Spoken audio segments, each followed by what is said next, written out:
Hello po, sir.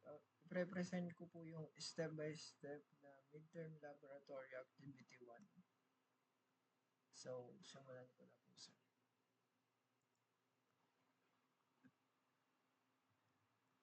So, una is patungan na tayo sa may folder, tapos sum, and then htdocs, then right click para sa open in terminal.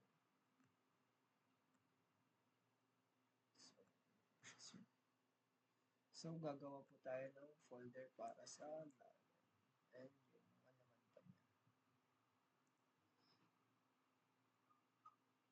So, ito na po yun. So,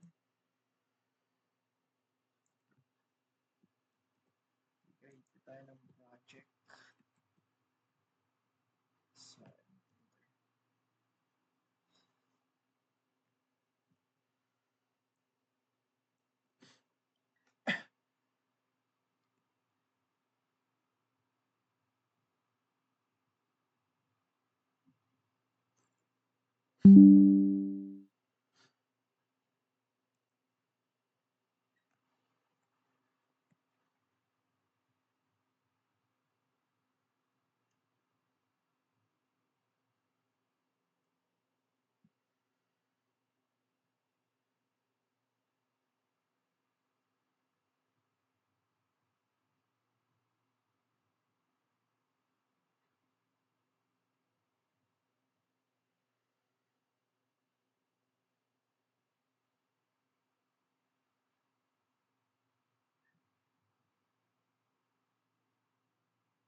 So, ayan po sir, tapos na po siya.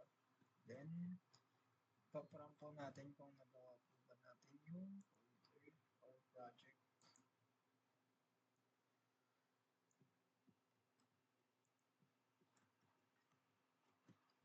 Ayan po siya sir, so then the next one is punta po tayo ng VS Code.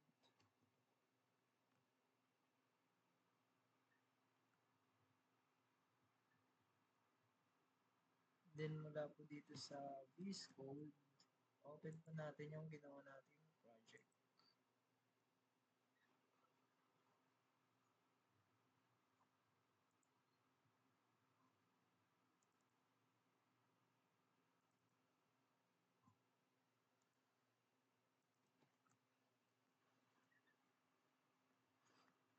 So, eto na po siya sir, yung ating ginawang project sa Laravel.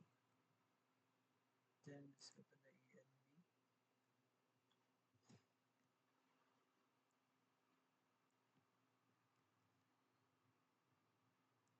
So, papalitan po natin yung DB connection. Yan. Then, password.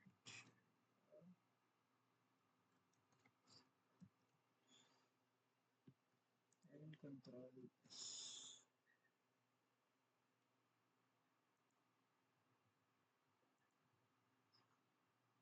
Next one is, gagawa muna tayo ng DB database para po sa ating project.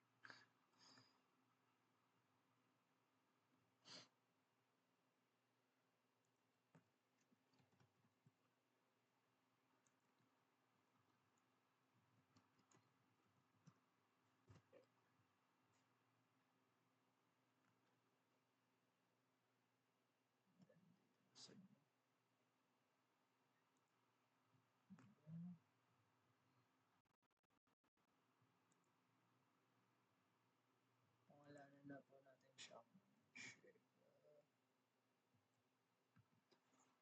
DB. Create. So, ayan na po natin yan. Then, balik po tayo sa VS Code. So, the next one is the config clear. So, terminal.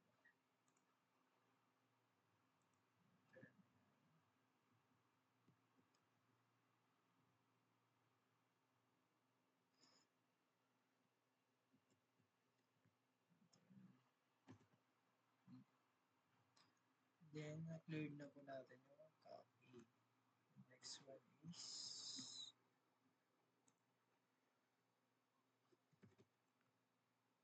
the make model. Mag-create tayo ng model sa terminal.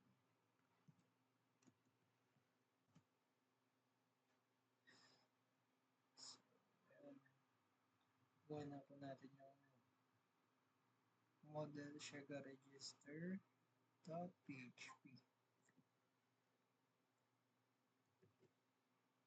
Then, next one is sa may migration dito po sa may database migration. Then, yung create natin dito folder. Next is i-replace ko lang po ito ng nagawa ko. Andito na po. Place ko lang po siya. Control V. Then Control S. The next step is run migrate.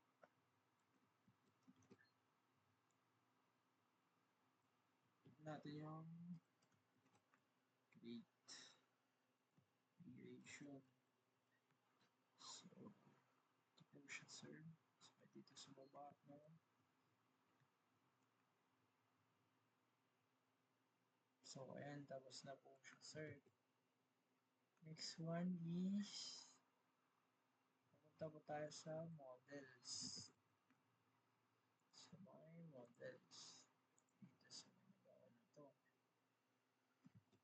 Then, replace ko lang po ng aking nagawa na code.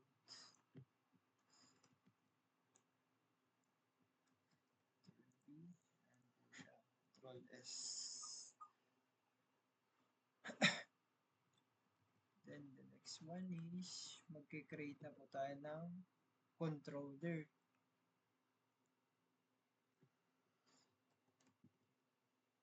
Terminal ulit. Ayan po siya, PHP Artisan Make Controller.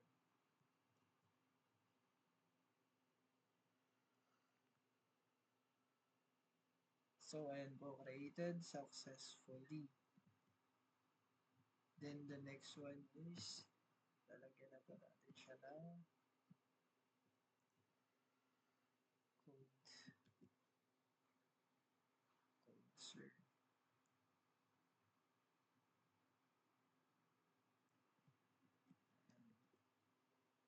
Then, replace lang natin siya.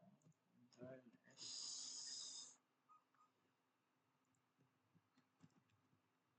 Then, the next step is step number 10 sa my routes.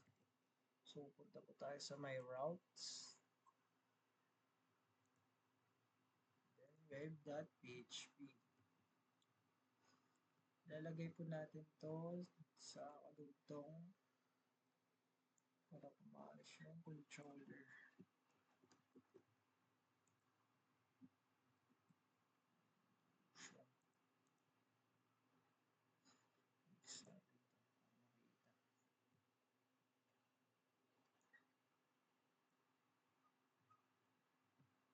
Control S. Then, the next one is gagawa na po tayo ng blade file.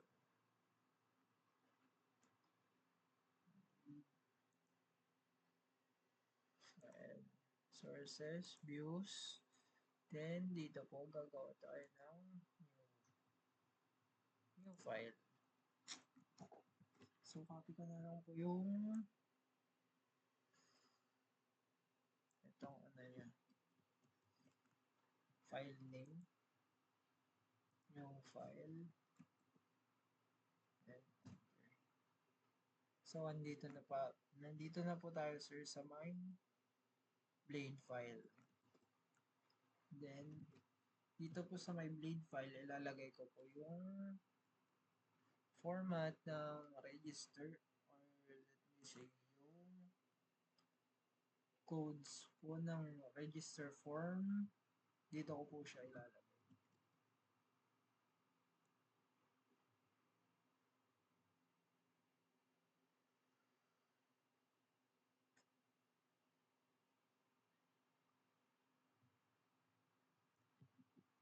So,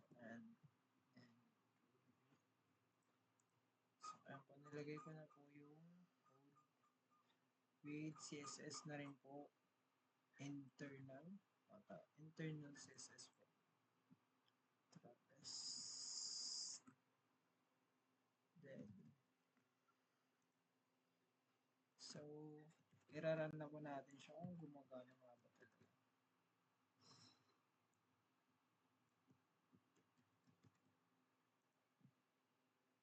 PHP artisan serve.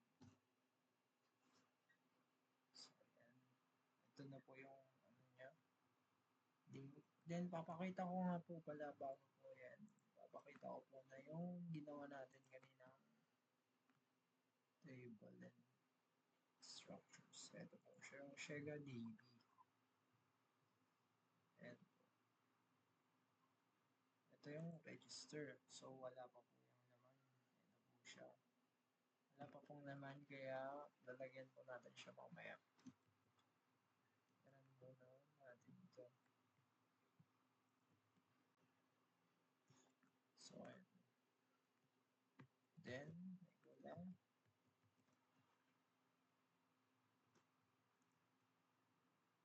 Dito, copy natin itong spot na ito.